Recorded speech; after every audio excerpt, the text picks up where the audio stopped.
All right, what's up, everyone? It's Thomas and my dog Albus with Real Broker here in St. Augustine, Florida, coming at you live every single Wednesday at 8 p.m., going over the market stats, the news you know about Northeastern Florida, and we're also doing a Q&A. So if you have any questions about anything we cover here today, about the condo market in St. Augustine Beach, about what your house might sell for in this certain area, let me know in the comments as we're doing a live. If you're watching the replay, I'll get to it as soon as I can. But I got some interesting stats for you guys today. I was messing with ChatGPT, having a little fun, just trying to test it out and see what it can do. And I ended up loading up a whole bunch of data into ChatGPT and just seeing what type of insights it could give me. I had to shorten the list a little bit, but I think it's still going to be a little interesting just because ChatGPT is reading the data. They will just take it from the MLS and throw it in there and just say like, hey, what do you think about this? So a little interesting experiment I did today. So what we'll do is go ahead and share my screen. Give me 1 second. There's also what's that I have up. So just give me 1 second. I'm going to share my screen for the ChatGPT market analysis. Just give me 1 second here. Once I find it. Yeah, here we go. Okay, so I might have put in too much. I was trying to go back 10 years for all the homes in St. Johns County, single family homes, townhomes, condos, every single one of them. Went a little crazy. I was trying to get a whole bunch of data, but what I was able to do is, and this is for a different part of the market, for more of anything above 800,000, it's the top 10% of our market here in St. Johns County. So that's going to be considered the luxury market, right? So what I ended up doing is just doing 800,000 and above closed sales for the last 10 years, able to upload this into it, had some issues. So it just took a look at everything and it even made graphs for everything, which I thought was very interesting, very cool that I was able to do this. But as you can see, the sale price trend for the last 10 years has pretty much just gone directly up and to the right. Number of homes sold up and to the right. Obviously, this is 2025, so that's why it's really low. And that makes a lot of sense because our area has gotten, especially in the last, since 2020, you see this big increase. Prices here have gone up essentially 60% in that time period. So it makes sense when you see 2022, 23, and 24 with much larger numbers just because we have more luxury in the area. Days on market here, this is only for closed homes, so it is slightly misleading, but I think it was 67 days on market, just under here, if I remember correctly. It's not pulling up for me now, for the homes that closed. So all the homes that closed within our area, it's 800,000 and above. The ones that did closed in 67 days on market. That's a pretty crazy statistics when we're talking about really $1 million homes here, being on the market for a couple months. So that tells you, and if you look at our inventory, I think our average days on market across the entire county is 88 days on market. I'll have to double check that to be sure. So it's a little bit longer, but that's across all price points, right? Where the majority of buyers are going to be in that 400 to 600 range, 300 to 600 range. Once you get 800 and above, that's really a different part of the market. So I thought that was a pretty interesting statistic there. We'll go back to it. We have a couple more things that ChatGPT wants to get said. So average sale price for luxury homes has shown steady growth over the past decade, indicating strong appreciation. The median sale price follows a similar trend, showing overall market stability. This really the number of homes fluctuated as it does year to year, but sales activity remains strong, showing consistent interest in high-end homes. The average time it takes to sell a luxury home is varied, but there's a recent trends of homes selling faster. This suggests increasing demand and competitive pricing strategies. Prices are rising. Buying soon may be more advantageous before further appreciation. Inventory is limited. Homes are selling faster. That's everything that they were able to pull from the data. So obviously not a whole bunch of insight there, but it gives you the gist and the general, which I find enjoyable. What do you guys think about that? I can start messing with ChatGPT a whole bunch more and throwing in neighborhoods. I mean, I don't know if it'd be like very specific, like, hey, tell me what's going on in Tuscany Village this week. And I don't know if it'd be that specific to know, like I could pull the data specifically for it, I guess. But either way, let me know if you want to look at a neighborhood or at, certain area, zip code or whatever, we'll try and throw it here through ChatGPT, see what it spins out. But I thought that was pretty interesting. I saw someone else do it online, and I was like, I gotta give this a shot. Seems kind of cool. So just did that. Any questions any questions about what we just covered? Throw it in the comments below. We're going to head on to the next news story, and I pulled several here this afternoon. Pull them up.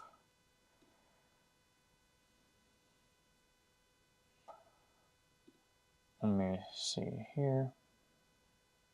And some of this is going to be a cover of what we've already, talked about over the past several weeks, and some of this is going to be new stuff. So let's switch here. Got to get rid of this thing. Okay, this thing's in the way. We'll get to that one. Oh, my computer froze. That's cool. So this is good news for everyone living in the state of Florida, or people that want to move to the state of Florida. Looks like I'm getting a phone call. It's my buddy. Can't answer that. But Florida's booming job market hits 11.1 million workers. Miami leads the state. So across the state, we're doing pretty well, even though it seems like the United States economy is hurting a little bit, or at least there's indicators that it is hurting, such as the stock market. But you can see that the labor here in Florida is doing pretty well. Now, of course, our income hasn't kept up with the rest of the country, but we're working on that. So most of the jobs were appointed between Miami, Fort Lauderdale, West Palm Beach, Orlando, Tampa, and Jacksonville. They were the areas with the most new jobs in the region. Governor DeSantis says Florida continues to prove that leadership and conservative fiscal policies drive success. We'll keep the momentum going by insisting on reducing government spending, continuing to eliminate bureaucracy, and finding more tax reductions for Floridians. So overall, especially if you're looking to relocate to Florida and you need a job, great thing, right? If you're retired, you're looking to move to Florida, or you're already living in the area, that's also a good thing. You know that the economy is doing well. So I think it's a great thing to see this. It's very reassuring, especially in these times. But everything you got to take like that with a grain of salt, right? Because I don't know who's putting these numbers out. Where are they collecting this data? Are they part-time jobs? What's the wages on these jobs? We don't know. But we'll go on to the next news story, guys. Any questions you have, leave them in the comments below. Next news story. If this bill passes, it will eradicate Florida's insurance market. A Florida House panel has advanced a measure that could undo much of the work that has been done in Sunshine State to reduce premiums, and could shift the financial burden of legal battles and insurance disputes back on insurers in certain cases, reviving a debate over consumer protections and industry stability. The state has long struggled with a high volume of insurance-related lawsuits, mostly for roof damage claims and water losses. Some attorneys and contractors have been accused of exploiting the assignment of benefits agreements and filing excessive or inflated lawsuits, leading to substantial legal costs for insurers. Florida accounts for a disproportionate percentage of the nation's property insurance lawsuits. Oh my gosh, I can't speak. Despite representing a much smaller share of total policies. So, once again, I'm going to have to make another video about insurance, guys. I mean, it's been a boiling point for a while, right? Several years we've been talking about the insurance crisis here in Florida. Seemed like it was going to get better for a little bit. Now it seems like it's going to get worse. I'm not sure if you guys saw the other week, there was an article out of, I think, Tampa Bay, one of the newspapers out of there. And it was an investigation into the insurance companies here in the state of Florida. And I can't remember exactly how it went, but essentially, like, every year insurance companies are crying that they're not making profits. Well, what they were able to do is they have subsidiary companies that work with them that they also own, just in a different name.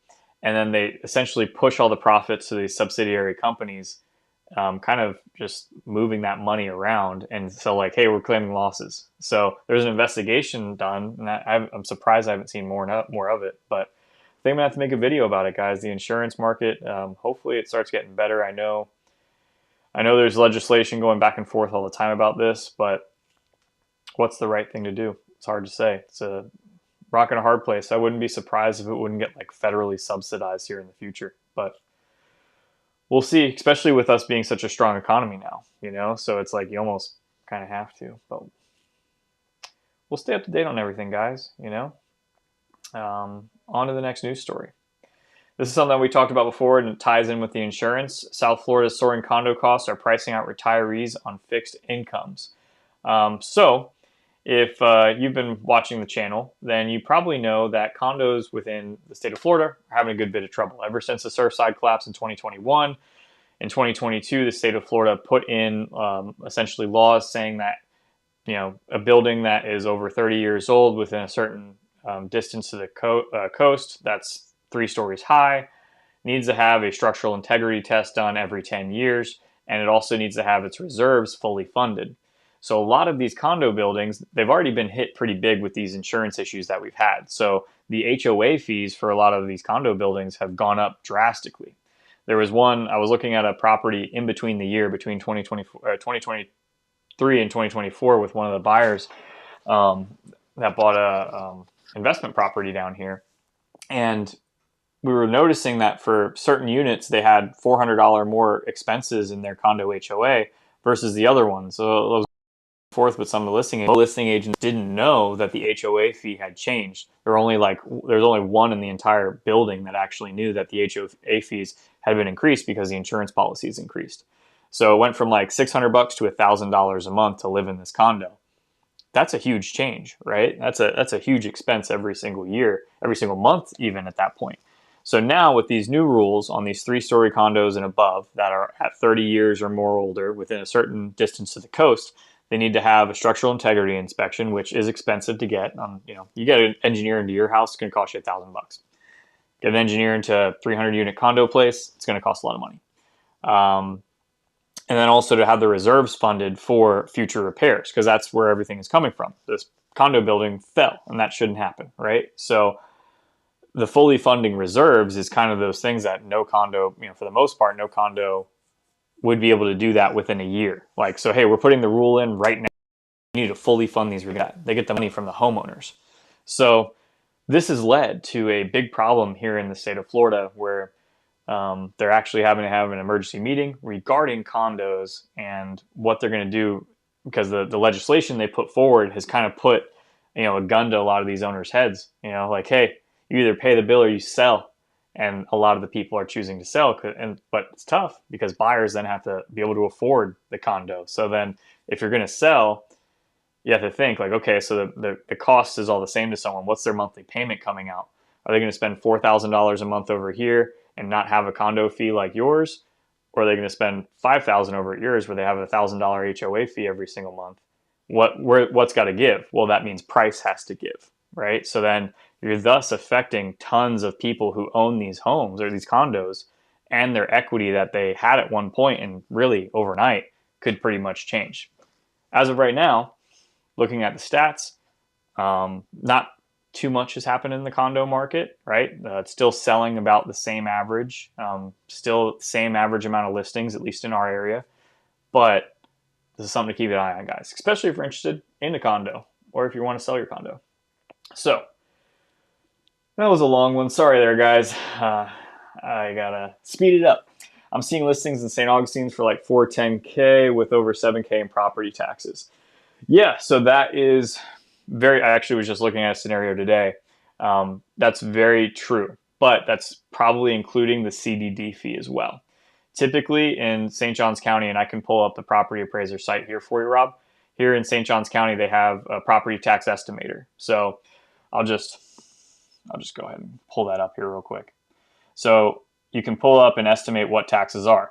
Now, most of these communities, these new ones, they have CDDs, and your CDD is paid along in your tax bill. So essentially your HOA fee, which is what it was before, that is now being added to your tax bill, right? Because it's a bond. So, I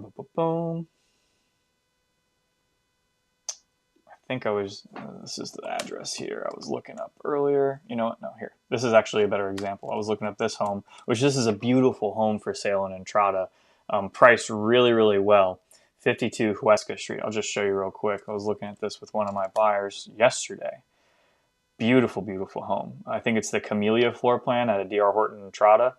But this lanai is amazing.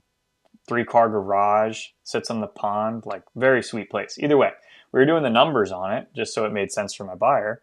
And we go over here, we go to the property tax estimator. So it pulls in data from that area. Now, I can also take a look at their tax bill so I can show you the CDD is on the tax bill. So we just put 467 in, which is what it's listed at right now. It's primary residence, so we're going to homestead the property. Compute that, comes out to $5,636, right? So that's actually what your tax bill is. But if you go back,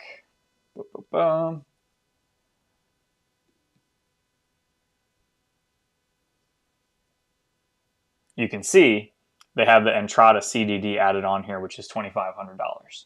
So they also have an HOA there as well, but it's much smaller. I think it's only $100 for the year. I think it comes out to about $220 a month between HOA and CDD. So this is where you're going to see that higher number. But pretty much, and I can show you here, if we go back to the, so right here, if you're taking a look, Rob, if you're still on here, you can see that it has every area within St. Johns County. Easiest way is to look up the address and then go to that property tax estimator. It'll pull all the data in for you. But the highest area of the tax district is going to be St. Augustine, the city of St. Augustine and St. Augustine Beach. And then also, what's the other one? It's slipping my mind right now.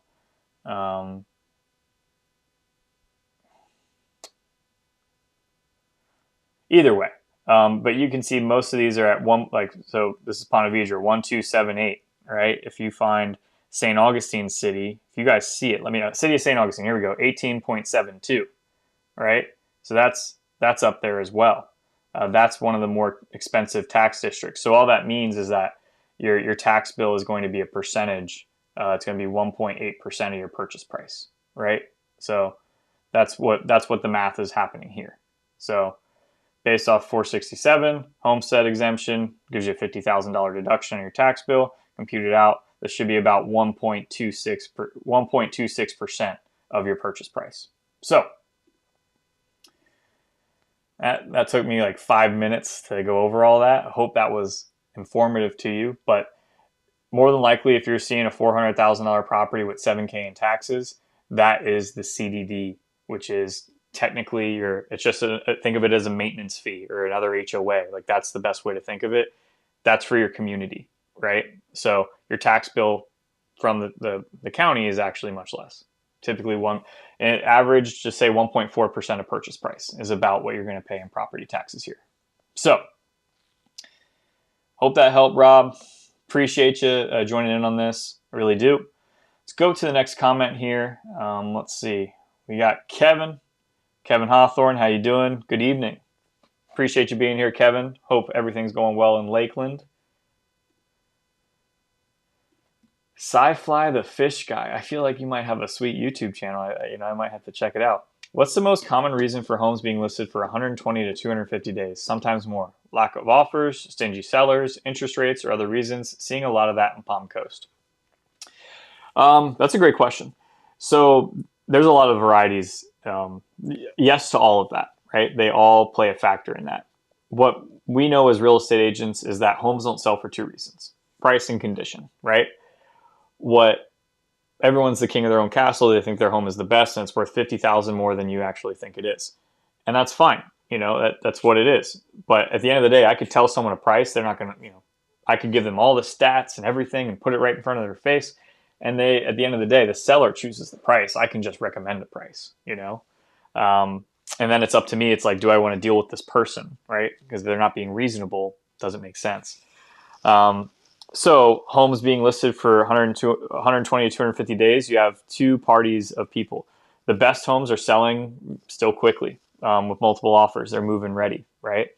The homes that aren't move-in ready, that aren't priced correctly, they're sitting. And that sounds like a very simple answer, but that's what it is, right? If anyone's going to spend a lot of money on a home, price-wise, and then have a 7% interest rate, they're going to want to move into the home and not put any more money out of their pocket, right? So those are the homes that are selling right now.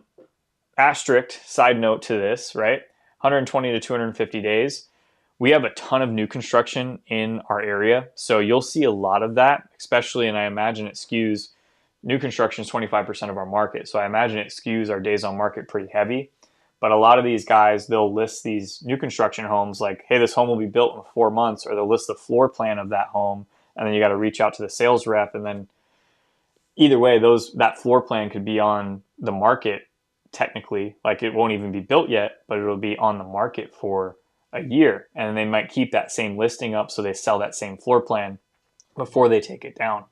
So the new construction, you will see that a ton. But anything that's over 120 days, price and condition. Seeing a lot of that in Palm Coast. Yep. Okay. So I hope I answered all that there, Sci-Fly the Fish Guy. Good thing is that if you're a buyer, this is where you can make a negotiation. If you're a seller, this is just where it's like, hey, we got to look at the market. It's not me saying like, hey, this is where your home should be. I want to price it as cheap as possible so I get paid as quick as possible. I don't, hopefully you guys know that. I don't do that, but I'm just giving you data and I'm giving you what I think, which is why you're hiring me in the first place. So appreciate the question, the comment. That was great. Rob D.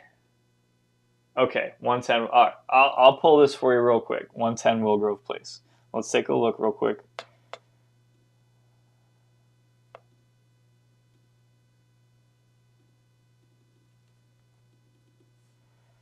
Man, my internet's running at a snail's pace. Oh, spinning wheel of death.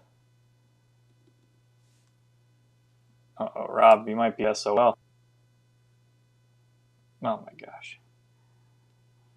110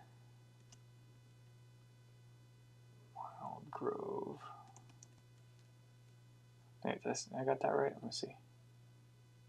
Willgrove. Whoop.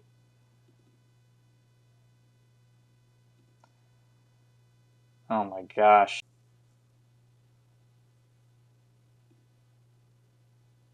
It's not switching. Oh, okay. Here we go. There we go. All right. There we go. Just want to see what you're taking a look at here, Rob.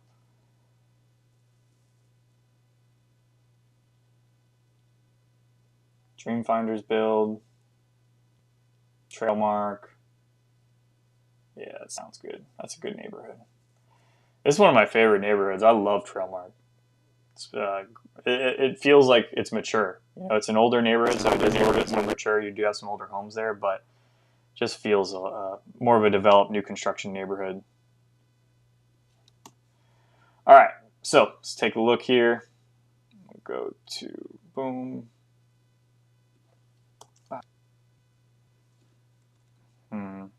You know what? Because this is new construction, it may pull funny, but we'll give it a shot either way for you, Rob. So yep, go to the estimate taxes, tax estimator. So it pulls 6 Mile Creek Community Development District. It was 410. Primary residence, I'm assuming.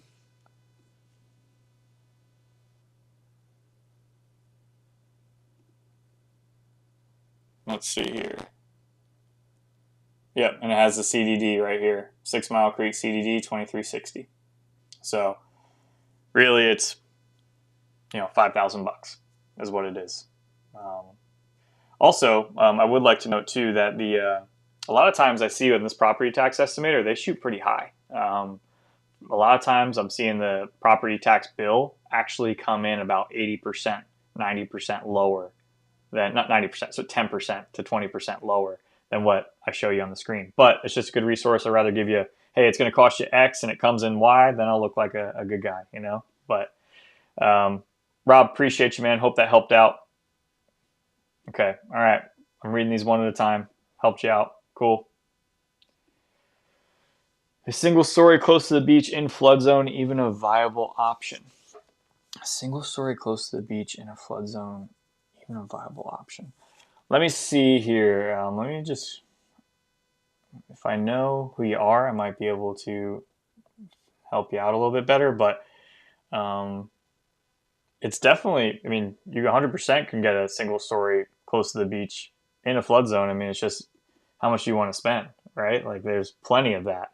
If you have any information like how much you're looking to spend, how many bedrooms, stuff like that, you can you can technically be in a 2-bedroom, 1-bath condo within 10 minutes of the beach for like $220,000, you know? Or you could be in like a $4.5 million home on the intercoastal. You're going to have flood insurance to pay for. Um, that's where, the flood insurance is where it gets more expensive, but there's still areas within St. Augustine Beach that are in flood zone X, but those typically are going to be a higher price point. So either way, if you have any more criteria to that, let me know. I'll see what I can answer for you.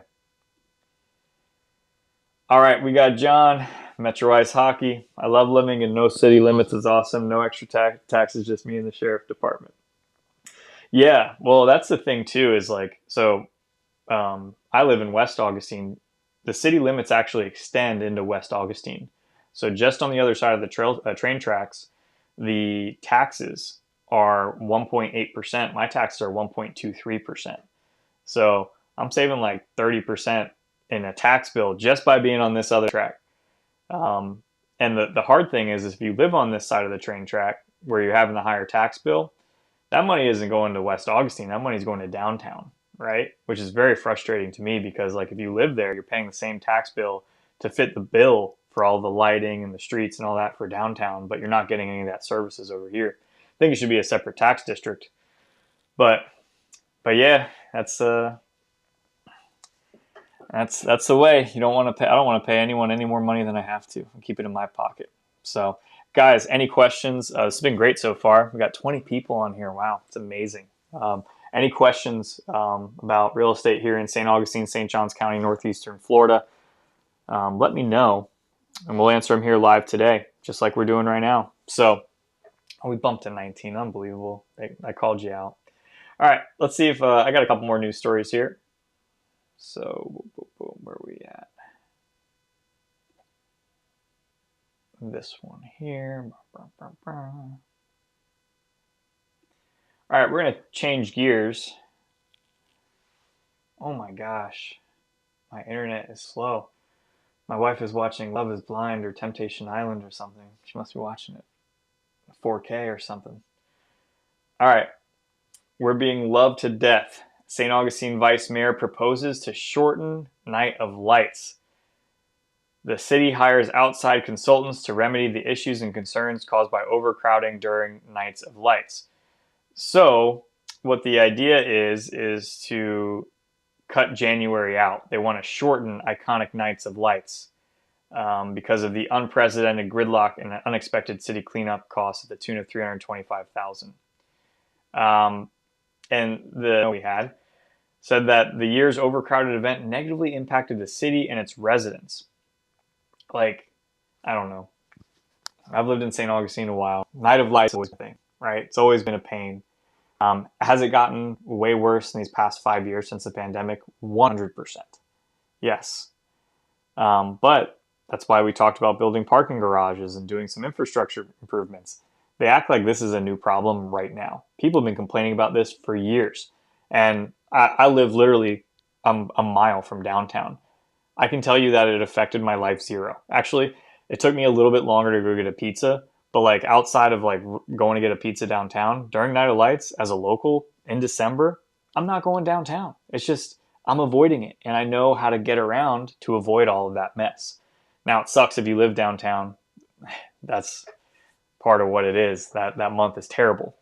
So their idea is to shorten Night of Lights so it doesn't go into January. Here's my take on it. It makes no sense, right? Like people they have their plans, they're going to travel when they're going to travel. So I don't think taking anything out of January helps the situation of gridlock traffic. Most of those people are coming because their kids are off of school. They have a little vacation because of the holidays. They're not coming in the middle of January for no reason. What I think sucks is if you get rid of it for January, then that's when I go to Night of Lights, right? That's when a local who actually wants to enjoy the town goes to Night of Lights. I go in January because December is such a shit show. So this to me is the dumbest thing. They're going to spend $200,000 on a consultant to tell them like, hey, you probably should build some parking garages because you've talked about it for years, but you haven't moved forward on it. That's probably what they're going to say. They're not going to say shortening the holiday, and that's also going to affect the businesses. I don't know, guys. What do you think about this? I think that's silly. What do you guys think? I'd really like to know. So yeah, we got my wife watching. She was watching Temptation Island. She likes the Scandi stuff, you know. I watch it too sometimes, but Instagram user on the beach, Flagler, Palm Coast, or Crescent preferred, and why? Um, yeah, so I mean, price point. You know, if you can give me a price point where you want to be, bedrooms, that's going to help me narrow this down a little bit. And this is all going to be subjective, right? I would say Palm Coast. If I'm ranking them, like for me personally, I'm going to go Crescent Beach, then Flagler, then Palm Coast. And that's just because like I more or less grew here in St. Augustine. If I didn't like live in this area prior, I would probably go Flagler Beach, Crescent Beach, Palm Coast. That's because Flagler Beach has like it's just a cool little beach town. Like it's pretty much fully developed. Like you can't really develop anymore with how tight it is around A1A. So that area is really cool, and they have restrictions, very heavy restrictions on Airbnbs as well. So if you're trying to live there and enjoy like a small beach town, very much great vibe there. But there's outside of Flagler Beach, it's kind of tough, you know. Um, Palm Coast doesn't have anything really in terms of nightlife or dining or anything that really to write home. They do have some things, but not like what you'd expect. But Crescent Beach is probably the better beach, way better beach in terms of all those beaches. Crescent Beach is by far one of the best. That's where me and my wife go. They have like 4 miles of pretty much like there's one access for driving, and it's 4 miles to Matanzas Inlet. So you just drive that whole route, park on the beach. But you'd be a condo on the beach. You just walk down. But then you're closer to downtown St. Augustine. So I think that's really cool. A bunch of stuff going on in St. Augustine all the time. You have the amphitheater there too, right up A1A. Take you like 15, 20 minutes to get there. The amphitheater's getting some good acts. I just saw John Legends coming this year. Foreigner played this past weekend. They had Willie Nelson. Whole bunch of good stuff coming out of the amphitheater. So really great area. So it's just subjective. Without knowing more about what you know who you are as a person, how much you're looking to spend, makes it a little tough. But I hope that helped. Sci-Fly the Fish Guy. Appreciate the explanation. I'm interested in offering on some of those extended listings with an offer expiration contingency. Is there a minimum time limit an offer has to be for the seller to accept? Interested in offering on some of those extended listings with an offer expiration contingency. Is there a minimum time limit an offer has to be for the seller to accept? I think I know what you're asking. I may answer it wrong. Who knows? So with every offer we write it on the contract. So the purchase and sale agreement is what we write the offer on. For the date of acceptance, we typically the average time is 24 hours. So we typically just put it 24 hours, and the seller has their time to respond within that time. Most do, some don't, right? And then at that point, it's like, well, are you still interested in the house, right? That's really it. Like the seller still wanting to sell, you're still wanting to buy. Well, the expiration per the contract, it dies in 24 hours, right? It dies at the end of Thursday. But if you're still interested, you're still interested. So you can write it with an expiration, and that kind of puts it on the table for the seller if they don't want to take it. It technically does die, but it's a negotiation point then, right? So like we might write a contract and say, hey, the date of acceptance is tomorrow, but let's say they counter us tomorrow morning, and then we counter them tomorrow afternoon, and then they're like, hey, we want to talk about it for the night. Well, then it goes into Friday, and then we're on Friday morning. They're like, hey, you know what? We'll do this. What do you think about this? And you'll say, let me think about it. And then by the time all this gets done, we're not going to write 4 or 5 different contracts. We're going to write one contract. We're going to go back and forth through email of like, hey, we're countering this, we're countering that. So long answer. I hope I answered your question there. But typically 24 hours is when an offer would expire, but that's a malleable time frame.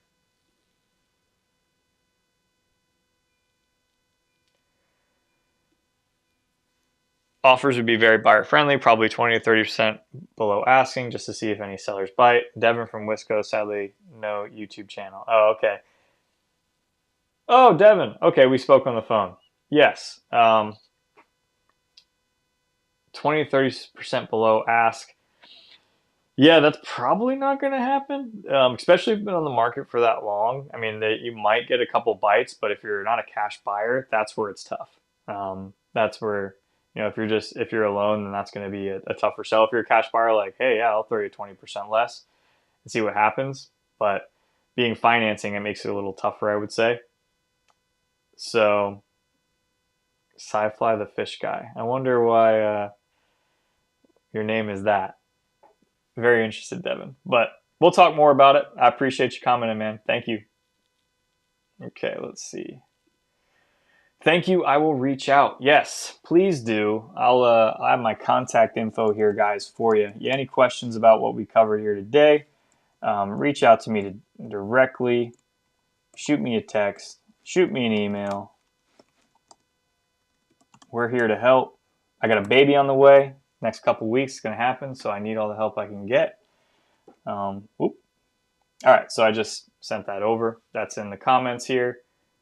Thank you, Instagram user, for your contribution to the live stream. I really do appreciate it. And that was High Denomination. Beautiful. Okay, so that's my contact information, guys. If you have any questions, let me know. We got one more comment here. My wife and I just closed on a home in Silverleaf. Would like to know your thoughts on Silverleaf. Unbelievable. You didn't use me to close on the home. Unbelievable. Silverleaf, I think, has a ton of potential. I have a video coming out, I think this Saturday. It might be next Saturday. So literally about the pros and cons in Silverleaf. And I think overall, pro, right? There's a lot of great things that are going on in Silverleaf. And here's why I think that. This is the main hinge point, right? It's being developed. The Silverleaf is being developed by the Hudson companies. Travis Hudson is a Florida state senator, I believe, or congressman. He's a big politician in the state of Florida. Him and his brothers, who own the development company, are all going to be living within Silverleaf. That's what it says, right? That's what they've said. So maybe plans change, who knows? But that's what they said. So it's going to be a huge community, and it's probably going to take 10 years to build it out. They have, and probably more than that, actually, probably going to be like 15 years. Because they have 18,000 residences that are going to be put into Silverleaf. It was 12, then it was 15, then it was 18. And Travis Hudson has also said that they also own thousands of more acreage on 16. So that means it could get bigger, right? So Silverleaf is a great community. Honestly, love it. I think it's a great little spot. The biggest problem, so pro overall, is those things right there. So if the people are living in the community that are developing the community, they're going to see it grow because they want to live there too, right? They're going to have a family and all that good stuff. They want to make sure that they enjoy living there too. So that would make me feel really good about it. The cons is that First Coast Expressway is going to, well, it's a pro, really. First Coast Expressway is going to come through there. It's going to connect I-95 and 210, or not 210, I-10. It's going to connect that. So that's going to be a pro to get around Jacksonville very easily and just get around, pretty much anywhere in northeastern Florida pretty easily. So that's going to be a big pro. It's probably going to bring more commercial business to the area. Going to be overall net positive. But con is that you're going to have traffic. You're going to have more traffic. You're going to have people that are just going to be coming through the area, right? Maybe tractor trailers, stuff like that. Hard to say, right? This is all years from now by the time this is all completed.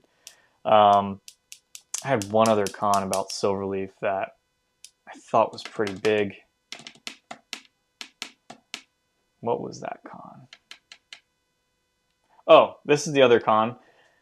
I talked about how much I like Trailmark and how it's more of a mature community. Silverleaf is not, right? Silverleaf it started in 2020. They've been selling about 900 homes a year since then. So roughly around 4,000 homes sold since then out of 18,000. So they're going to have a lot of homes to build over these next several years. So you can see it too. You can see where they're planning to do the development because they've already clear cut it. So like that's something I dislike very, very much about Silverleaf. When you compare to Trailmark and like, yeah, they have the new construction where it is clear cut, but like outside of that, like it's a lot more green, a lot more big like oak trees hanging around. It feels more of a mature neighborhood where Silverleaf will not be that for 5 years. It'll probably be 10 years before any of those little tiny sticks on the side of the road grow. So to me, that's a big con. because also you walk in the street in Silverleaf, especially during the summer, there's no shade, none. You're just going to be out there sweating.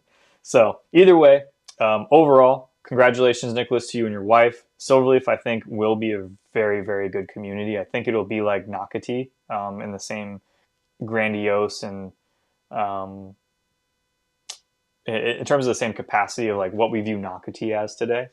I think Silverleaf will have that same effect. So hope that answered your question. I'm long-winded tonight. All right, let's see here. Is that the last question? Oh, we got Metro Ice Hockey. I'm going with 7 pounds 2 ounces. That'd be a big baby for my wife. I don't know. Right now, we just had an appointment last week. She was it was 2 weeks ago. She was 5.5 pounds. Typically, babies, from what they say, grow half a pound a week every week until they're born. So very possible. It's very possible. I think she'd be a little later than we want, but we'll see. 7 pounds 2 ounces. Write it down. All right, we got one more. Reason for name had 18 aquariums in stocked all at one point. 1,000 gallons total. Got a little crazy. You should have started a YouTube channel. You should have. Like, if you had 18 aquariums and 1,000 gallons, you should have had a YouTube channel about that. All right, Nicholas. Thanks. Appreciate it. I'll make sure to bring down all my New York Rangers apparel. I'm a Rangers fan. I haven't watched hockey in a while, though, to be honest. But coming from New York, I guess. And I guess you're not from Long Island, otherwise you'd be an Islanders fan. So either way, Nicholas, welcome. Hope you enjoy Silverleaf. It is a great community. Area is good. You're close to everything. But those are my pros and cons. All right. I think I got a couple of news stories here, guys. So let me flash back here. I might just cut it short because we're already going 43 minutes. But the rest of these I really wasn't too super stoked on. Oh, wait, I do have to cover this. Palm Coast adopts 31% water and sewer rate increase over 3 years, scaling back spending to $512 million. So this goes back to what we were talking about before. Palm Coast is going to be increasing their water and sewer rates so that they can build new facilities, because the infrastructure in Palm Coast is struggling with all the new people, all the new construction moving into Palm Coast. Just what it is. So they're saying that the bill, I think it was initially 48% over the next 5 years, which on average would cost your regular homeowner, I think it was $400 to $500 a year. So I guess they brought it down slightly, the 31%. I'm not sure how they managed to figure that out, but I can save some money somewhere. But water and sewers going up in Palm Coast. They said they've been kicking the can for a while, and they can't kick it anymore. So, well, this is a cool one. I actually didn't read this. I just assumed a lot about this. But St. Augustine restaurateur buys property on Anastasia Island. This is Marcel here. He owns Llama, which is a fantastic Peruvian restaurant in Davis Shores, which is on Anastasia Island. Beautiful for a date night. You got to check this place out. But he's regularly been named Open Table's list of top 100 restaurants in America.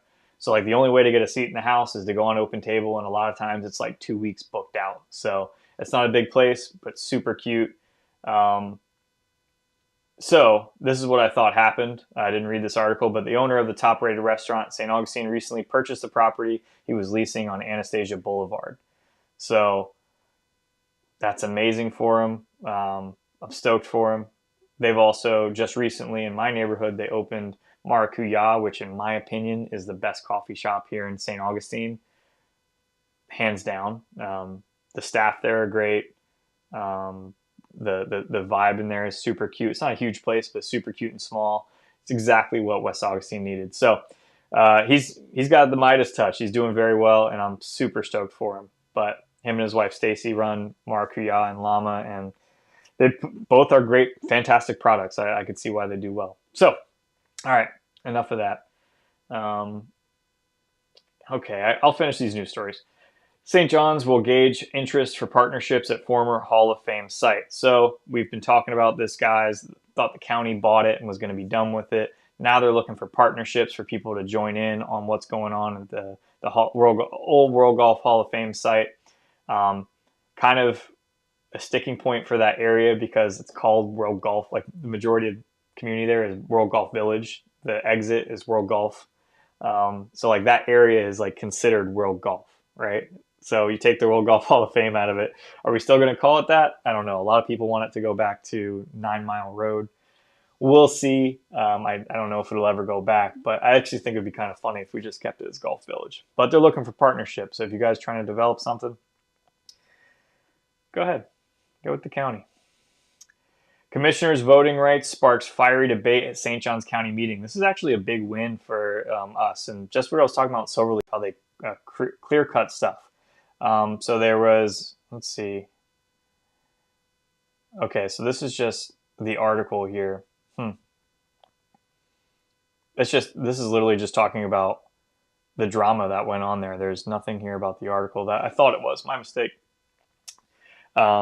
So there was a bill that was saying like, hey, if you're going to build new homes, there's no sense in clear cutting properties. Like we don't need to clear cut all the trees. We don't need to get rid of everything, especially when you're like, hey, if someone's house backs up to a tree line and they have this beautiful tree line and then a development comes in and just clear cuts everything and then builds a home 100 feet away, they could have left the trees, right? That's what Bill was being talked about here. And it got pretty fiery because everyone's saying that these two commissioners are on the take from all these developers. They're taking money and they're approving everything left and right.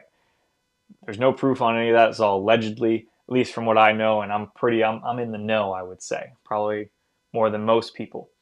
So, yeah, so either way it passed because the two people that were apparently on the take opposed the, hey, we're not, let them clear cut. You know, they were like, they were pro clear cutting, right? But apparently it passed that they're not allowed to do that anymore. So save some trees here in St. Johns County. But in general, like it's just nicer, right? It's nicer to have some shade, some tree cover. You know, it's probably better overall. So that's it, guys. I'm gonna leave you with that. We're at almost an hour here. I really appreciate all you guys being here tonight. We had 20 people on here. That's fantastic. Running about an average of like 10 or 11 people. So here every Wednesday at 8 p.m. going over the market stats, the news you need to know about, thing about buying, selling, or investing here in Northeastern Florida. And we're also doing a Q&A. So if you have any questions, comments about anything I covered, whether you're watching the live or you're watching the replay, leave them in the comments below and I'll get to them as soon as I can or I'll answer them live, just like I did here tonight. But guys, if you are looking to buy, sell, or invest, reach out to me. I got a baby on the way in the next couple weeks, so diapers, all that good stuff. It gets expensive, right? So trying to sell your house, let me know. Trying to buy a house, invest, let me know. We're here for you. Cool stuff. Have a good one, guys.